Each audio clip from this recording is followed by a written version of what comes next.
Boa noite, igreja. Graça e paz de Cristo. Nervoso, né? Que Deus abençoe a vida de vocês com a palavra dele nessa noite. Que a gente possa sair daqui aprendendo um pouquinho mais de Deus e crescendo mais no conhecimento e na graça. Abram a Bíblia de vocês no livro de Josué, no capítulo 7.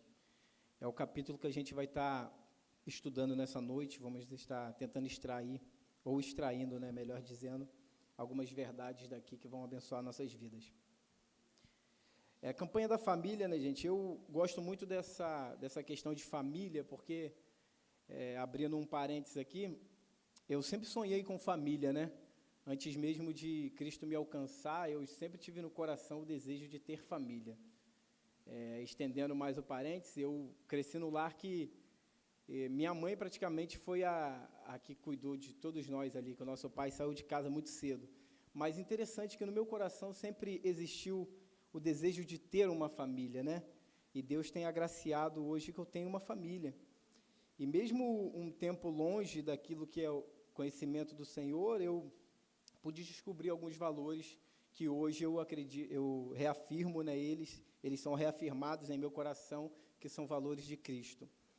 E família é interessante, né? Porque família, você tem a sua família, é claro, mas a Bíblia, o Evangelho, ela causa para nós uma coisa muito interessante, que é a gente ampliar essa família, né? Então, além da nossa família, nós temos hoje uma família reunida aqui, amém? E também temos uma família reunida em torno do mundo.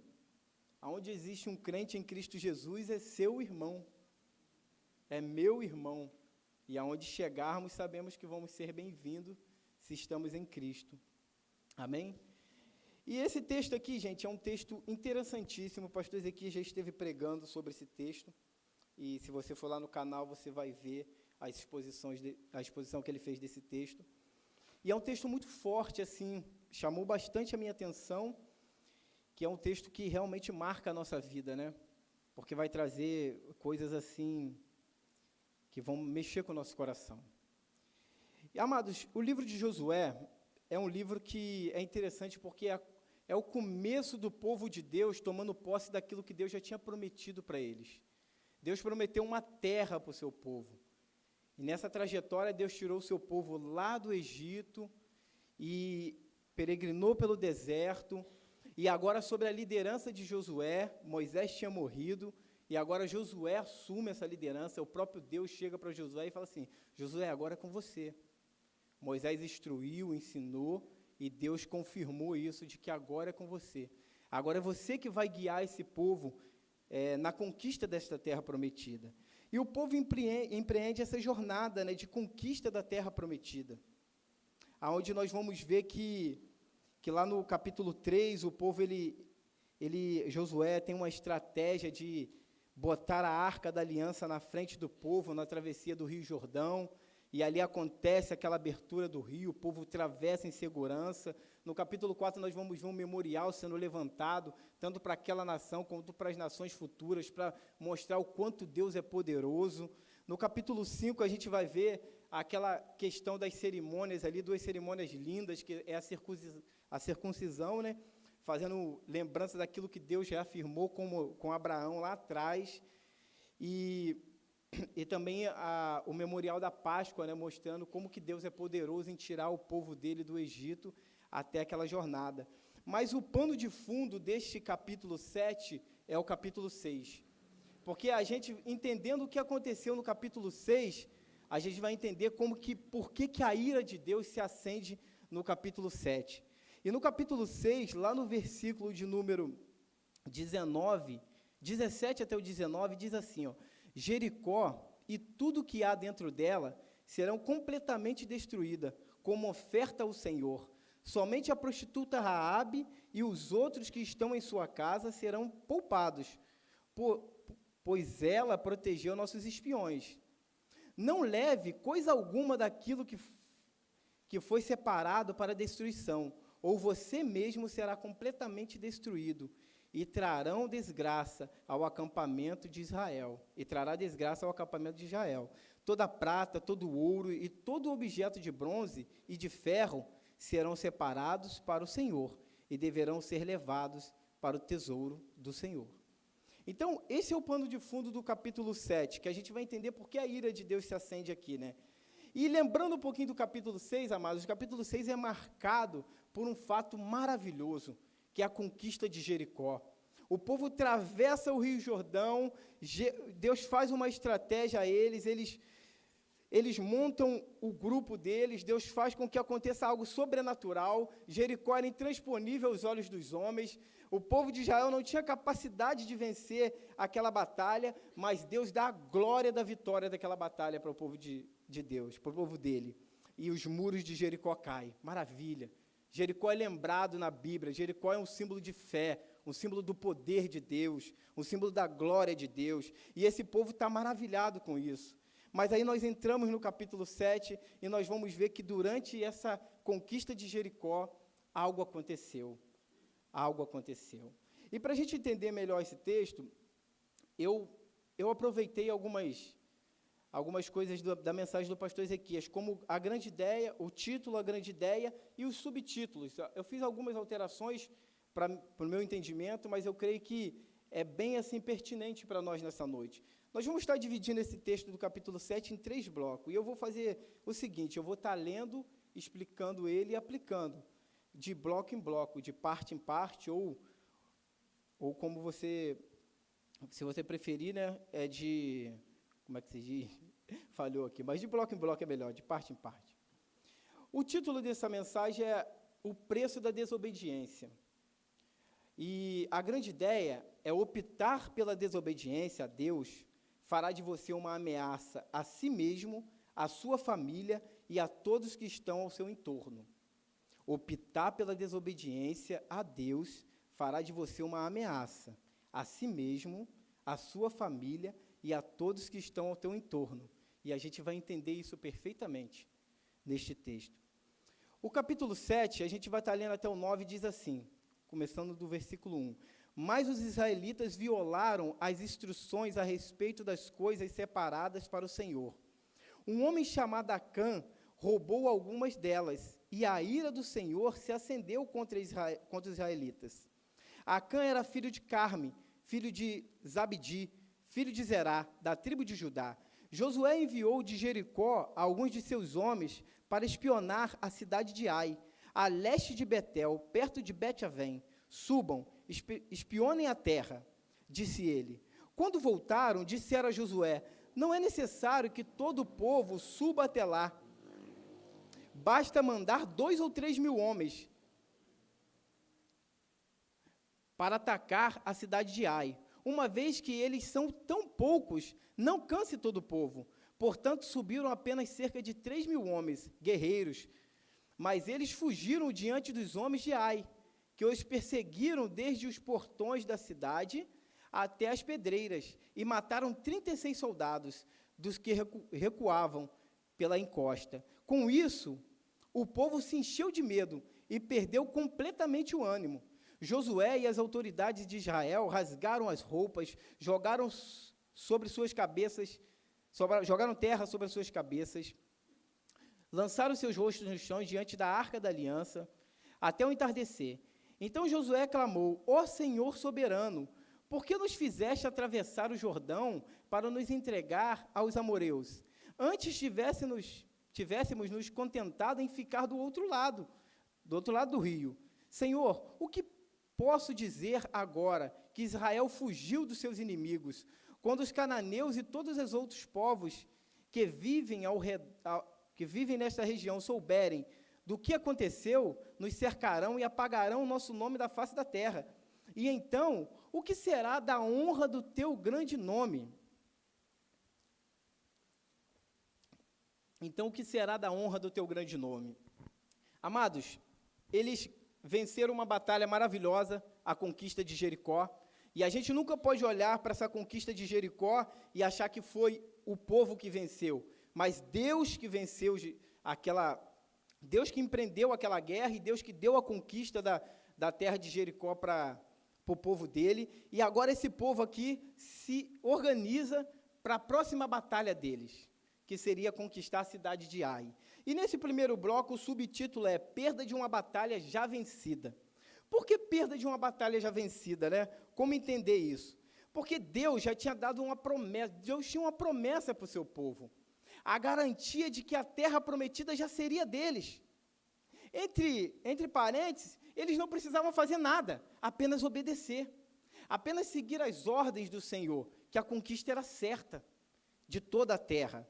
Mas durante a conquista da terra prometida, durante essa jornada de conquista da terra prometida, quando eles avançam e tomam toda Jericó, um homem, um cidadão, que o texto faz questão de apresentar quem é logo de início.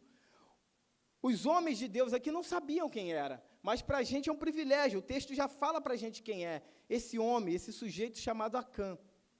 Ele se aproveita da situação da conquista e ele rouba algumas coisas do Senhor. E no capítulo 1 do versículo 7, ele faz a ira do Senhor se acender contra todo o povo. O primeiro ponto interessante aqui é esse, né? Deus poderia punir inicialmente apenas Acã, mas todo o povo sofre por causa do pecado dele. E aí Josué, sem saber do que acontece, manda alguns homens, né, irem até a cidade de Ai, observar como era a cidade, e os homens vão ali e olham e falam assim, não, essa cidade vai ser moleza, vai ser fácil de conquistar, a população é menor, há poucos guerreiros, e aí eles dizem para Josué quando volta, olha, pode mandar apenas 2, 3 mil homens, é o suficiente para a gente conquistar essa terra, é o suficiente para a gente ganhar essa batalha, mas essa batalha contra a cidade de Ai. Pode mandar poucos homens. E Josué prontamente manda 3 mil homens para subir para ir em direção a essa cidade. E esses homens avançam em direção à cidade de Ai. E no decorrer desse avanço, eles se deparam com os homens, com os soldados daquela cidade, que vêm fortemente armados contra eles e faz com que eles recuem. Faz com que eles voltem. E, infelizmente, eles têm uma baixa de 36 homens que morrem durante esse recuo deles. E é interessante que lá no versículo de número 5, o povo se enche de medo e de desânimo. Imagina você está vindo de uma vitória tremenda. Jericó caiu, os muros de Jericó caiu diante dos olhos deles. O poder de Deus estava com eles. A vitória era garantida. Qualquer cidade que viesse agora, qualquer povo que viesse agora, era garantido deles ganhar. E, de repente, eles perdem. E, de repente, acontece algo que eles não esperavam. E os homens são derrotados, são oprimidos, são escorraçados. E eles perdem 36 homens. O desespero chega ao coração do povo. O medo toma conta do coração do povo. O medo toma conta do coração dos líderes ali presentes. O que fazer agora? Como se portar diante dessa derrota? E aí a notícia, eu acredito que a notícia chega até Josué, né? E aquele povo agitado. Imagina um povo agitado querendo respostas.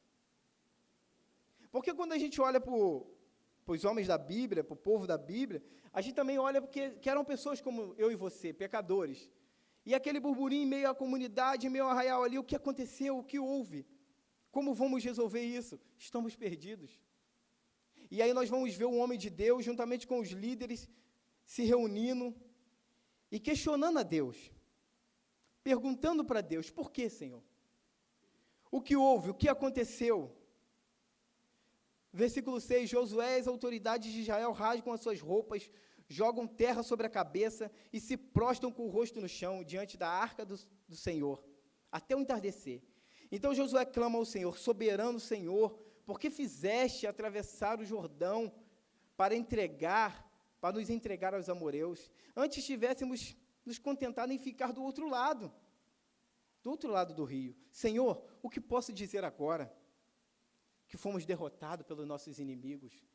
O que podemos dizer agora que os povos ao qual nós tememos ele, venceram essa batalha? Se a gente for um pouquinho lá atrás, a gente vai ver que quando o povo de Deus, eles estavam prestes a chegar na terra prometida, a gente vai ver que mandam alguns espias, né, para ver como é que a terra estava, e a notícia de alguns, não, lá os homens são muito poderosos. Então havia um temor dos homens de Deus diante dessa derrota, porque os amoreus, os cananeus, eles eram homens perversos.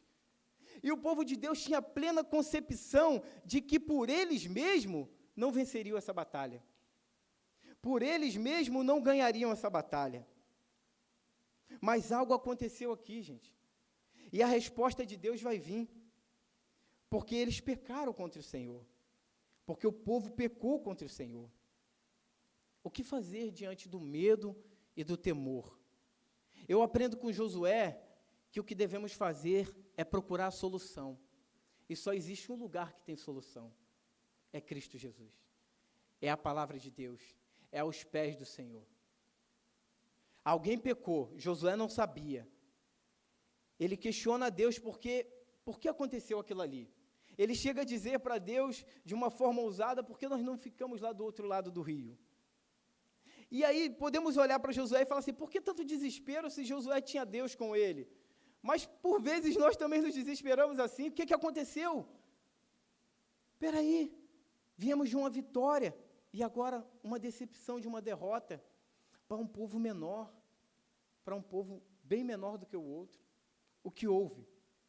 Eu aprendo com Josué que a gente precisa se lançar diante do Senhor, porque só nele existem respostas para os nossos questionamentos. Só nele existe resposta para aquilo que verdadeiramente está acontecendo. E é o que nós vamos ver no capítulo, nos versículos 10 a 15. Mas antes disso, um texto de Jeremias, no capítulo 29, versículo 12, diz assim, buscar-me-eis e me achareis, quando me buscares com todo o coração. O que a gente precisa aprender, família de Deus, homem e mulher, é que diante de toda a problemática da nossa vida, a gente precisa se lançar diante do Senhor. Você não sabe o que está acontecendo na sua vida. Talvez possa ser um pecado que está escondido. E a vida está bagunçada, e as coisas não vão para frente. E o medo toma conta do seu coração. E você entra na prisão do medo, do desânimo. E quem você vai procurar? A quem você vai buscar? Os homens da terra não podem suprir a necessidade que Deus tem para preencher no seu coração. Então, o que eu aprendo aqui é que diante de toda calamidade, a gente precisa ir no lugar certo, que é o colo do Pai. Que é em direção ao Senhor, porque Ele tem resposta e Ele responde, buscar-me-ei e me encontrarei. E nós vamos ver a resposta de Deus agora para Josué. E o segundo bloco é o pecado descoberto. No primeiro eles perdem a batalha, uma batalha vencida, porque era promessa do Senhor a vitória da batalha contra essas cidades. E agora eles se deparam com uma derrota. Por que perderam? E aí Deus revela. A humilhação dos líderes de Israel à luz da derrota leva a revelação de Deus a mostrar o culpado que violou a ordem de Deus. Israel deveria puni-lo. As ordens de Deus foram bem claras, como eu li para vocês no versículo de número 18, do capítulo 17 a 19, do capítulo 6. Destruam tudo. Da cidade de Jericó não é para você levar nada, absolutamente nada. Separem para mim, Deus diz, apenas o ouro, a prata, o ferro e o bronze. E levam para o meu tesouro. Mas este homem que é denunciado no versículo 1 do capítulo 7, ele rouba do Senhor. E é interessante porque o texto está pautado nisso, gente. O povo de Deus está sofrendo aqui porque um homem roubou de Deus. Ele não roubou apenas a capa que era para ser destruída, ele roubou algo do Senhor. E aí do versículo 10 ao versículo de número 15 diz assim, mas o Senhor disse a Josué, levanta-te, levanta-se, porque você está prostrado com o rosto no chão. Israel pecou e quebrou minha aliança, roubou alguns dos objetos que eu ordenei que fossem separados para mim, e não apenas roubou, mas mentiu, mentiu a respeito e os escondeu no meio dos seus pertences. Por isso, os israelitas foram derrotados e fugiram de seus inimigos. Agora Israel foi separada para a destruição. Não permanecerei mais com vocês, a menos que elimine do seu meio aquilo que foi separado para a destruição. Levante-se, ordene ao povo que se purifique, a fim de se preparar para amanhã, pois isso é o que o Senhor, o Deus de Israel, diz. Israel, há coisas separadas para o Senhor escondidas em seu meio. Vocês não serão capazes de vencer os inimigos, enquanto não removerem do seu meio esses objetos. Apresente amanhã cedo uma tribo por vez, e o Senhor mostrará de qual tribo é o culpado. Essa tribo virá à frente com o seu clã, e o Senhor mostrará o clã culpado. Esse clã virá à frente, e o Senhor mostrará a família culpada. Por fim, cada homem da família culpada virá à frente. Aquele que roubou o que foi separado para a destruição será queimado com tudo que lhe pertence, pois quebrou a aliança do Senhor e fez algo terrível em Israel. Essa é a mensagem que Deus manda Josué passar para o povo. A ira do Senhor se acende, lá no versículo 1. E o Senhor termina esse segundo bloco do versículo 10 ao 15, dizendo que foi algo terrível que aconteceu em Israel. Alguém roubou, alguém fez algo que não deveria ser feito. E Deus denuncia, e Deus revela ao coração de Josué e dos líderes o que aconteceu.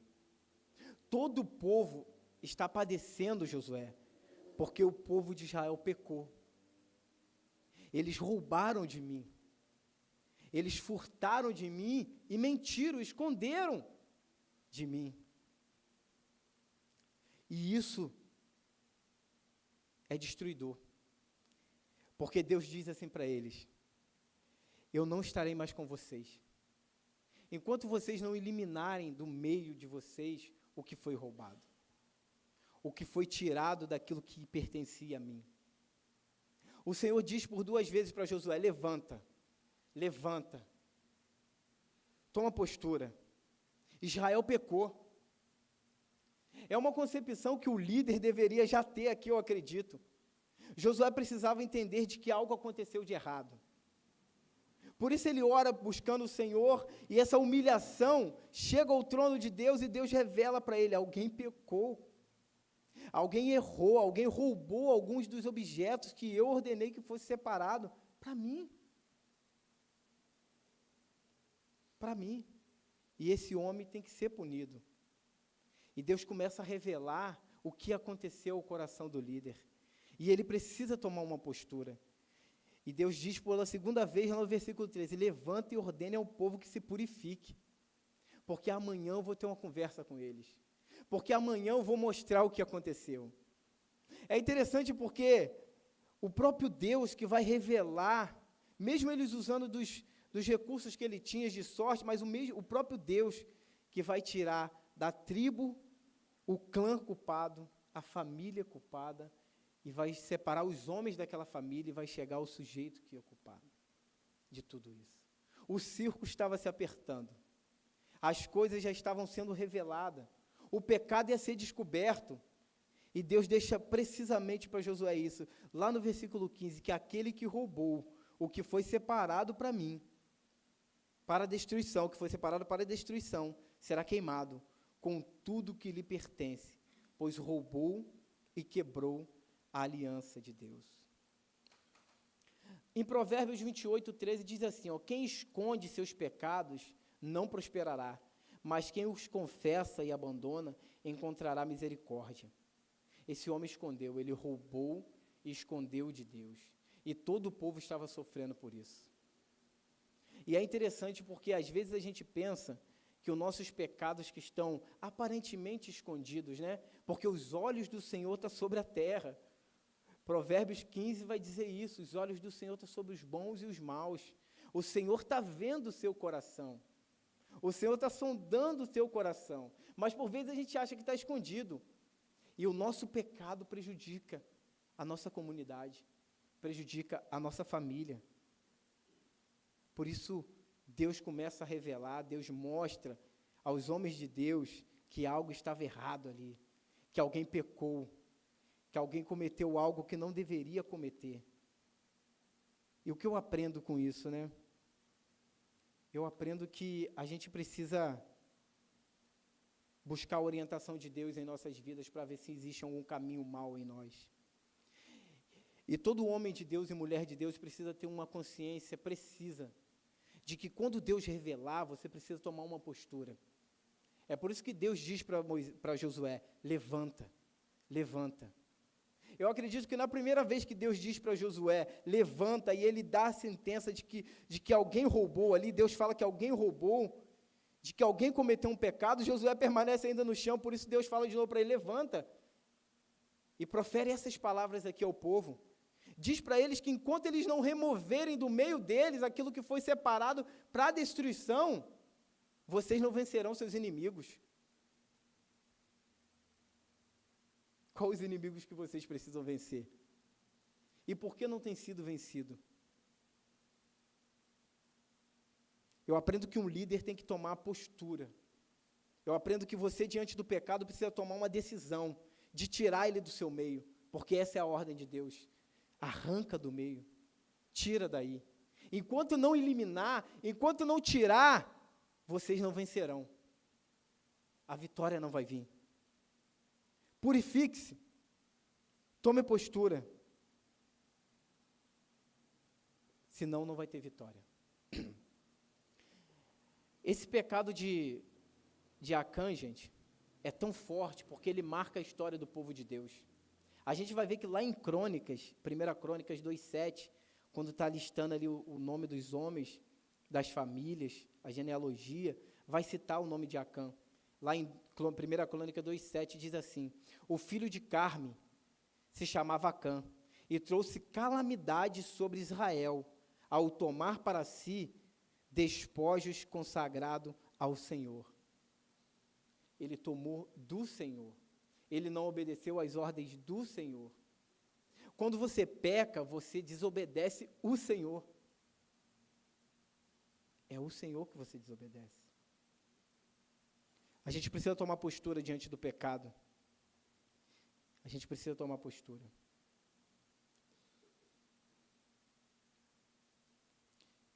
A ordem de Deus é remova do seu meio, enquanto é tempo.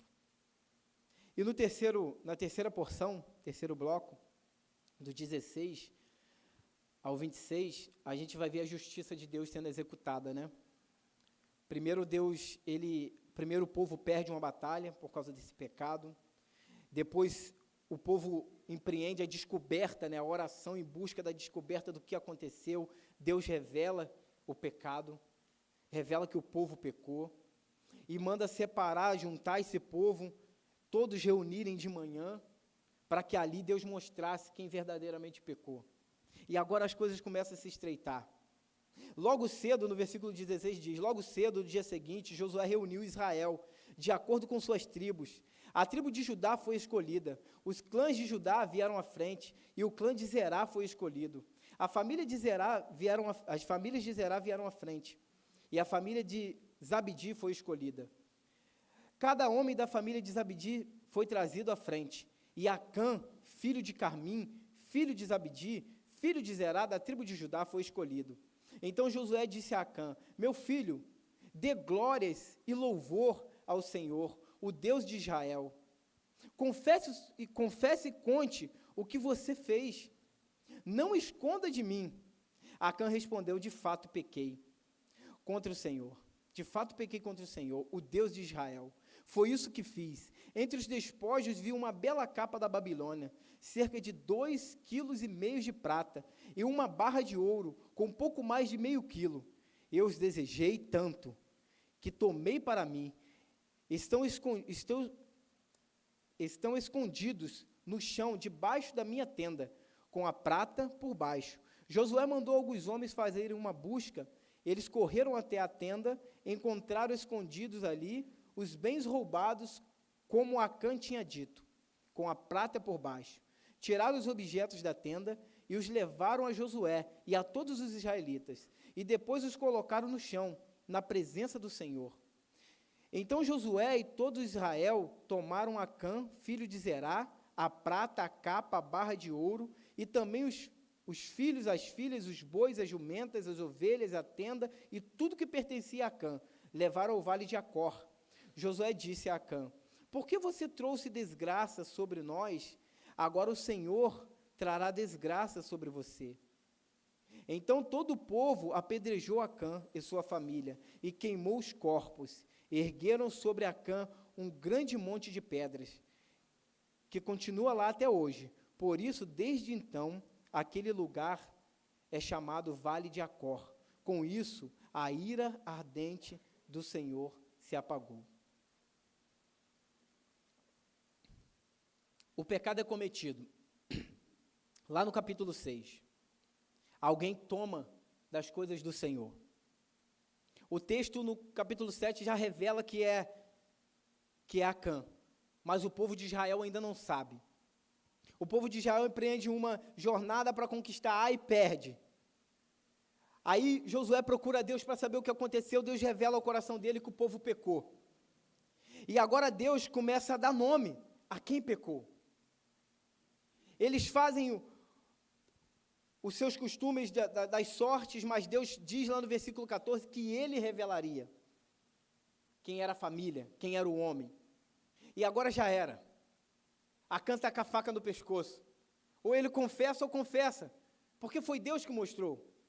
Deus revelou quem foi o homem que pecou. E aí separa família por família, tribo por tribo, família por família, clã por clã, homem por homem, chega até Acã. Ele pecou. Ele tomou das coisas do Senhor. Ele foi infiel. Lá em Daniel, no capítulo 2, versículo 22, diz assim, ó, ele revela, está falando de Deus, ele revela o profundo e o escondido, conhece o que está em trevas, e com ele mora a luz. Deus revela. Deus chega ao homem e aponta, foi ele, através de Josué. Foi Acã que pecou. E aí Josué diz para Acã, meu filho, confessa, revela o seu pecado. E Acã toma postura e fala, pequei. Tomei daquilo que era do Senhor. Desejei tanto, cobicei e tomei para mim. Peguei. Está lá em casa, está lá na minha tenda. Escondi lá. Josué vai, levanta alguns homens e vai à tenda de Acã e encontra. O desejo compulsivo do íntimo do coração de Acã fez ele ser desleal a Deus. Os nossos desejos, quando eles não estão em Deus, fazem isso com a gente acaba sendo desleal. Foi o que Acã fez. Acã foi desleal ao Senhor, ele roubou do Senhor, e ele tinha plena consciência do que ele estava fazendo. Essa é a parte interessante, porque Deus tinha falado lá no capítulo 6, não peguem nada daquilo que é para destruição, e a prata, o ouro, o bronze, o ferro é meu, o meu tesouro. Acã estava ali reunido quando Deus falou isso, mas ele decidiu no coração dele, esse desejo compulsivo dele, os olhos dele olharam para o ouro, para a capa, e ele desejou de tal forma que o ímpeto dele fez com que ele pegasse para ele, e mentiu ainda, guardando, escondendo, achando que os olhos do Senhor não estavam sobre ele. É interessante, gente, porque o povo de Deus, o povo do Antigo Testamento não é diferente da gente. Às vezes eu olho para esse texto, eu fico pensando assim, cara, Acã viu as muralhas caindo em volta dele. Olha que interessante, o povo só contornou as muralhas por 7 vezes, tocou uma trombeta e Deus fez o impossível, Deus derrubou as muralhas. A sentença veio, mate tudo, destrua tudo. Os olhos de Acã presenciaram aquilo ali. E agora ele rouba do Senhor. Agora ele é desleal com o Senhor. Sabe por quê? Porque Acã não pensava coletivamente. Os olhos dele olhavam para o próprio umbigo dele. A cobiça dele foi tão grande que ele desejou só para ele. achando de que aquilo ali não prejudicaria ninguém e achando de que o Senhor não o puniria. E aí Josué manda os homens ir na casa dele, encontram o que foi roubado, pegam, trazem diante de todo Israel, de todos os israelitas, de Josué, e coloca diante do Senhor. O texto poderia terminar aqui, porque Deus já tinha falado o que ia acontecer com aquele que roubou. Lá no versículo 15, Deus diz que ele quebrou a aliança, e quem roubou seria queimado, seria destruído, juntamente com as coisas que ele designou a destruição. Esse homem foi,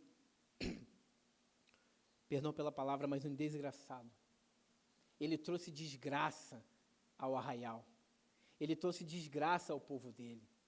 O povo não precisava passar por essa humilhação.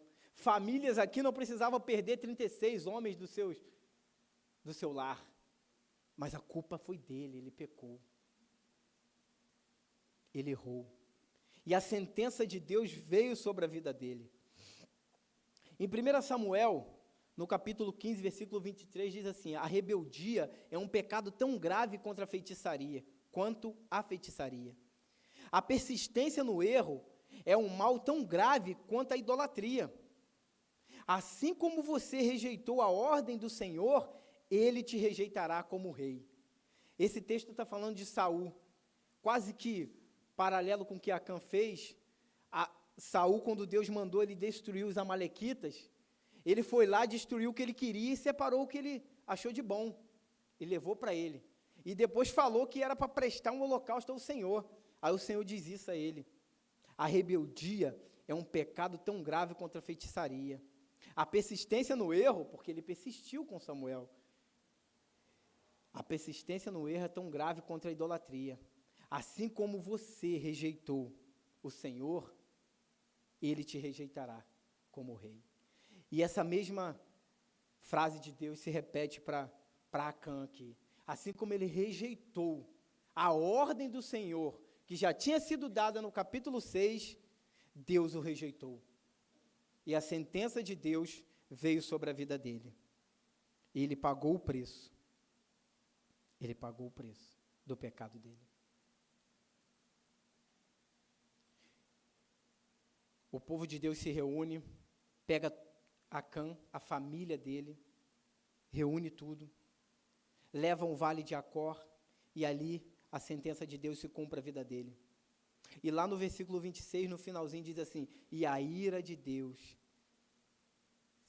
que tinha se acendido, né? A ira ardente do Senhor se apagou.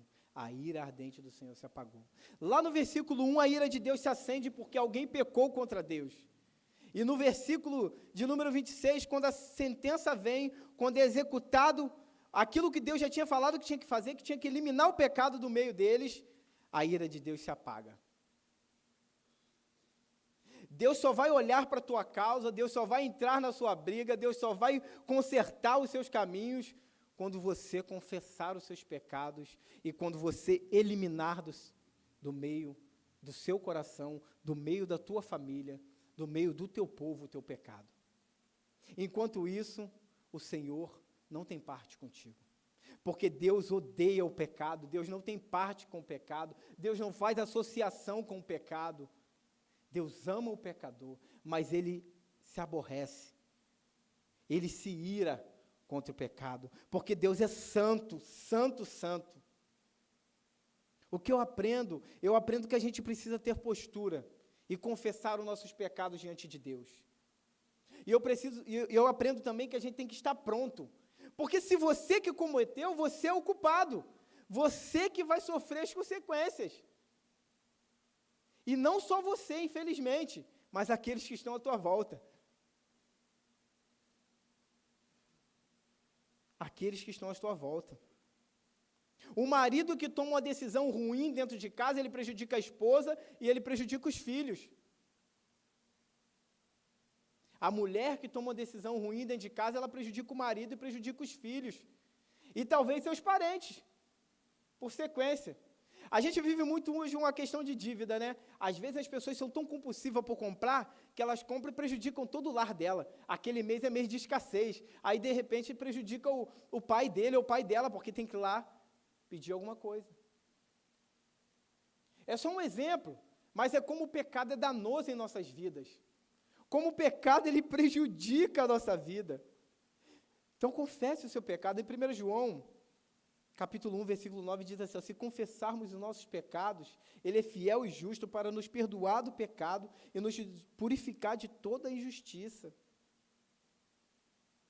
Deus não tem parte com o pecado. Deus odeia o pecado. Deus se ira com o pecado. E Deus é santo. A gente não pode olhar para esse texto e questionar Deus. Por que, Deus? Acã e a família dele foi morta. A justiça de Deus operou de forma precisa e cirúrgica. Porque o pecado não é algo para a gente brincar. Não é algo que a gente pode carregar e achar que está tudo bem. Aparentemente está. Mas está te levando para a ruína. Para uma total ruína. Acã desejou, cobiçou. Para de cobiçar aquilo que não é para você. Para de desejar aquilo que não é para você. Para de ser zoiudo, vamos dizer assim. Para com isso. A gente precisa se contentar com aquilo que Deus tem nos dado. A gente precisa ser fiel a Ele, leal a Ele. Faltou lealdade. Todo o povo padeceu por causa deste homem que foi desleal ao Senhor. Toda vez que um homem é desleal dentro do seu lar, uma mulher é desleal dentro do seu lar com o Senhor, sua família sofre. O mês da família, a gente tem que refletir sobre isso. O que eu tenho feito de bênção para minha casa? Para que eu também abençoe a sociedade. Porque uma família ruim dentro de vamos falar de uma rua, né? Na sua rua, pensa naquela pessoa, naquela família que é complicada, né? Como que ela deixa toda a comunidade empavorosa. O pecado causa isso. O pecado causa destruição. E a gente precisa tomar uma postura contra o pecado. Eliminá-lo do nosso meio. Essa é a palavra de ordem. Enquanto vocês não eliminar, não permanecerei mais com vocês. Enquanto não eliminar do seu meio o que foi separado para a destruição. Essa é a palavra de Deus. A gente precisa ser fiel à palavra de Deus. A gente precisa amar a palavra de Deus. A gente precisa conhecer a palavra de Deus. A gente precisa visitar a palavra de Deus. A gente precisa dizer não. Eu queria muito, mas não porque não é de Deus. Eu desejei muito, mas não porque não é de Deus. E quando você olha para o capítulo 8, você vai ver Deus deixando o povo se usufruir daquilo que tinha na cidade. Porque quando eles eliminaram o pecado, a vitória veio. E Deus falou, não, agora vocês podem ficar com algumas coisas aí. Às vezes a bênção está pertinha. Às vezes a vitória está pertinha. Às vezes aquilo que você tanto projetou está pertinho, mas você pecou. O seu pecado freia muita coisa na tua vida, isso é verdade. Isso não tem como fugir. O seu pecado impede de você avançar muito, isso é uma verdade, não tem como impedir. E as guerras que você vai enfrentar sem paz, é o seu pecado. Porque a Bíblia diz, Jesus diz, o próprio Jesus, no mundo tereis aflições, mas tem de bom ânimo porque eu venci o mundo. Eu entendo isso o seguinte, as aflições desse tempo, elas vão te afligir, mas Deus te dá paz, porque Ele está contigo. As aflições do seu pecado são aterrorizantes. São aterrorizantes. Porque você não vai ter paz. É o teu pecado. Você precisa consertar ele. Você precisa se arrepender dele. Você precisa pedir perdão. Você precisa se humilhar. É interessante porque Josué levou Acã a confessar. Você precisa confessar. Você precisa aceitar a punição. Confessa diante do Senhor o que você fez. E ele disse, desejei, cobicei. O que você tem desejado que não é de Deus? O que você tem cobiçado que não é de Deus? Você sabe, eu sei. A gente tem aquelas coisas que a gente guarda no nosso coração e fica brincando. Eu sei que é pecado, mas talvez não é. Ou então você compartilha com um amigo. Todos nós temos um amigo que, por vezes, ele sempre vai dizer assim para a gente, é verdade, é assim mesmo, vai lá. Gente, é interessante, lá no meu trabalho, abrindo um parênteses, às vezes eu arrumo muita guerra. Por que guerra, né? Porque eu não vou concordar com tudo. Mas tem gente lá que vive uma bonança de paz, entre aspas, porque concorda com tudo. Concorda com tudo, que é errado. Então, a gente que não concorda, a gente arruma guerra. A gente arruma guerra. Mas Deus está conosco. Você não precisa concordar com tudo. Você não precisa cobiçar tudo. Você não precisa desejar tudo. Tem coisa que não é para você. Tem coisa que não é para você. Tem coisas que não é para nós. É igual aquela ideia, né? Eu estava conversando com um rapaz uma vez, abrindo outro parênteses, aí ele estava oferecendo para mim essas questões de marketing multinível, né? Todo mundo pode ficar rico. Aí eu falei assim, será que Deus criou todo mundo para ficar rico? Eu perguntei para ele. Se todo mundo ficasse rico, como é que seria o mundo? Então, tem coisas que não é para a gente. Tem coisas que é para outras pessoas. E os ricos são abençoados porque eles nos abençoam. Mas tem coisas que não é para a gente. E a gente precisa ter essa concepção. E esse filtro só vai existir em você quando você estiver em Cristo Jesus. Quando você se jogar aos pés de Cristo Jesus, se humilhar. Josué tinha autoridade de Deus sobre a vida dele. Deus era com Josué. Deus diz para Josué, eu vou te honrar diante dos homens. Eu estou contigo. Eu vou abrir aquele rio para você passar. Eu vou te honrar. Mas Josué aqui no versículo 6 do capítulo 1, ele está lançado diante do Senhor, porque ele entende de onde vem a força dele. Qual o momento da sua vida que você parou e esqueceu de onde que vem sua força? Vamos às aplicações, que também eu colhi bastante dessas aplicações do pastor Ezequias, que são bem precisas e muito interessantes. Algumas aqui eu acrescentei algumas coisas, mas bem o que ele disse. Letra A, primeira. A desobediência não é uma questão de vacilo. É sempre algo intencional e consciente. É sempre e sempre tem um preço a pagar. A desobediência não é uma questão de vacilo. É sempre algo intencional e consciente. E sempre tem um preço a pagar. É verdade. A gente sempre sabe o que estamos fazendo de errado. Acã sabia. Ele sabia. Foi dito para ele. Ele tem as histórias do passado também, de homens que pecaram contra Deus. Ele sabia que não podia mexer, mas ele mexeu. Então, a sua desobediência não é fruto de um vacilo. Você sabe que você está fazendo errado. Você está querendo pagar o preço vai vir. Sempre há um preço a se pagar pelo pecado. Deus é amor, gente, imenso amor, mas Ele é imensa justiça também. Deus é completo. Deus não pode ser olhado, apesar da nossa mente não conseguir mensurar isso, mas Deus não pode ser olhado como a gente olha o ser humano. A gente olha para o ser humano e vê ele limitado. Às vezes ele ama mais, odeia mais, chora mais, sofre mais, mas Deus não, Deus é completo. Ele ama na mesma intensidade que Ele é justo. Então, o nosso pecado tem preço a pagar. E aí eu me lembro da história de Ananias e Safira. Venderam a propriedade lá em Atos dos Apóstolos, capítulo 4, versículo 32 a 35. E esconderam isso de Pedro ali, dos apóstolos. E a sentença vem sobre a vida dele. Pedro diz a eles assim, ó, vocês não mentiram para homens, mas sim para Deus. Quando eles vendem, dizem, entregam a parte e guardam a outra, Pedro diz para eles, vocês não mentiram para homem, vocês mentiram para Deus. E um ponto interessante, Deus revela o que está oculto. Foi o Espírito Santo que revelou para Pedro aqui. O que você tem escondido aí? Deus sabe. Porque os olhos dele vê tudo. Deus é onisciente, onipotente, onipresente. Sabe, pode todas as coisas, está em todos os lugares.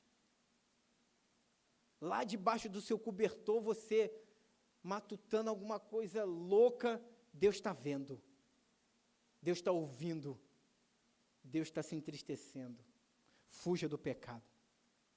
Fuja do pecado. Letra B. Fuja do pecado, ou Deus fugirá de você. Porque Deus não tem parte com o pecado, mas ama um pecador arrependido. Fuja do pecado, ou Deus fugirá de você.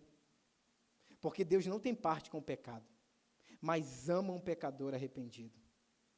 Eu lembro quando eu falei fuja, eu lembrei de José fugindo da mulher de Potifar.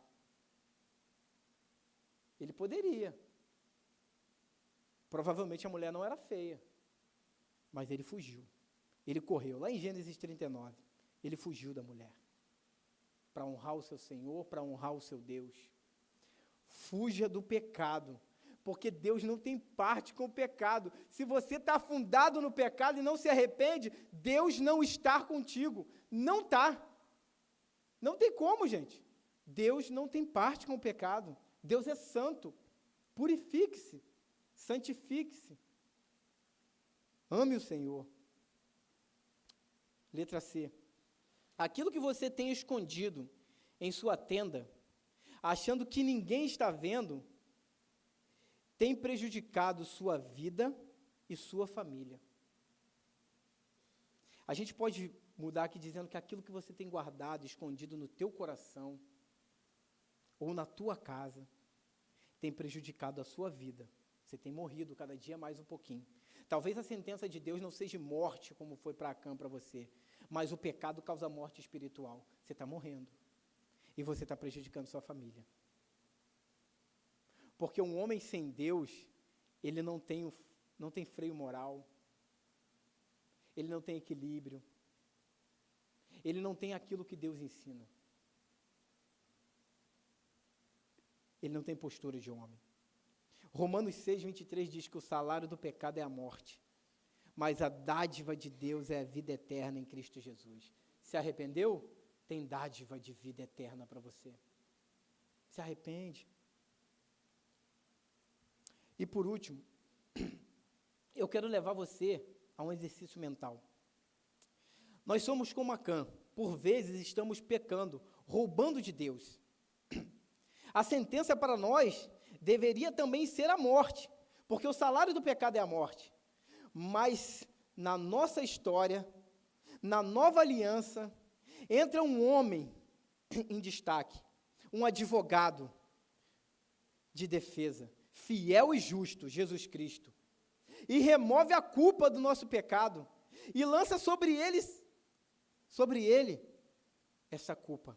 Aceita pagar o preço da nossa desobediência, e te faz livre para escolher, em Cristo Jesus, não pecar mais. Famílias de Deus, tome posse desta verdade, de que em Cristo você não precisa mais ser escravo do pecado, nem de Satanás. Converta seus desejos, sua vontade a Jesus. Confesse seus pecados e abandone todos eles. Tiago diz assim: portanto, confesse seus pecados uns aos outros e orem uns pelos outros para serem curados. A oração de um justo pode muito em seus efeitos. Confesse. Em Cristo Jesus, na nova aliança, a sentença continua sendo a mesma, porque se você continua pecando, você morre espiritualmente. Mas, na nossa trajetória de crente, Cristo Jesus fez algo imensurável para a gente. Ele se lançou na nossa frente.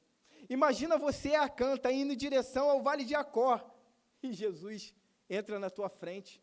A cruz de Cristo é lançada ali, e toda a culpa sua é lançada sobre ele no madeiro, para que você tenha vida, para que você viva.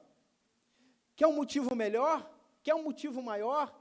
Jesus levou sobre si os seus pecados, para que você tenha vida, abandone o pecado. O mundo não consegue fazer isso, mas eu e você conseguimos em Cristo Jesus. Eu e você conseguimos em Cristo Jesus. Tem dificuldade?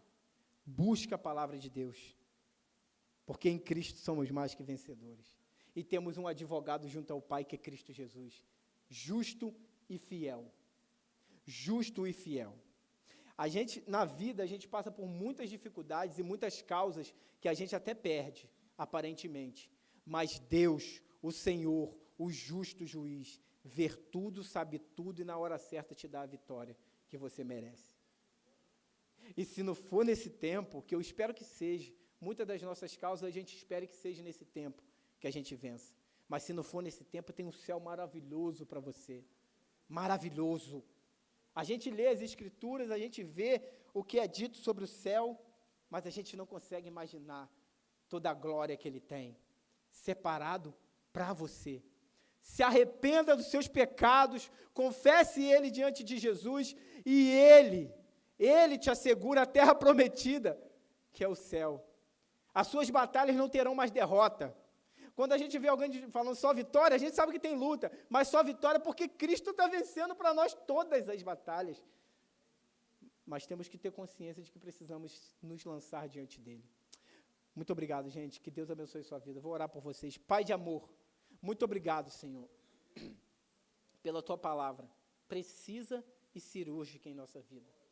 Muito obrigado pelos puxões de orelha, porque a tua palavra diz uma coisa interessantíssima, Deus, que o Senhor só açoita aquele que ama. Então, se estamos sentindo, somos amados. Se estamos precisando nos arrepender, somos amados. Somos amados, ó Pai. Obrigado pelo teu amor que se derrama sobre a igreja. Obrigado pelas famílias reunidas aqui. Obrigado pelo poder do Senhor sendo manifestado sobre a vida delas. Obrigado pelos filhos que já voltaram para sua casa. Obrigado por aqueles que nós estamos orando e vão voltar, em nome de Jesus. Obrigado porque nesse tempo, nesse mês de família, o Senhor restaura a vida, o Senhor faz milagres, ó Pai. E quem está atento, quem está no Senhor, quem está conectado, está vendo a sua poderosa mão. Agora ajuda-nos, ó Pai, a dizer não para o pecado, a dizer não para a desobediência, e aceitarmos sim as suas recomendações, ou melhor, as suas ordenanças para a nossa vida. Porque, ó Pai, quando o Senhor diz não, é amor. Quando o Senhor diz sim, é amor. Quando o Senhor diz não vai, é amor. Quando o Senhor diz vai, é amor. O Senhor, ó Pai, nos ama. E nós queremos, ó Pai, verdadeiramente sermos fiéis ao Senhor. E por favor, papai, se neste momento, se nesta hora, se neste local, tem alguém que ainda não provou desse intenso amor, Espírito Santo de Deus, toma posse deste coração e mostra a direção que o Senhor tem para a vida deles. Que o Senhor abençoe homens, mulheres, crianças. Que o Senhor abençoe, ó Pai, toda a comunidade de Deus, que é uma grande família e que ama obedecer ao Senhor. Em nome de Jesus. Amém. Obrigado.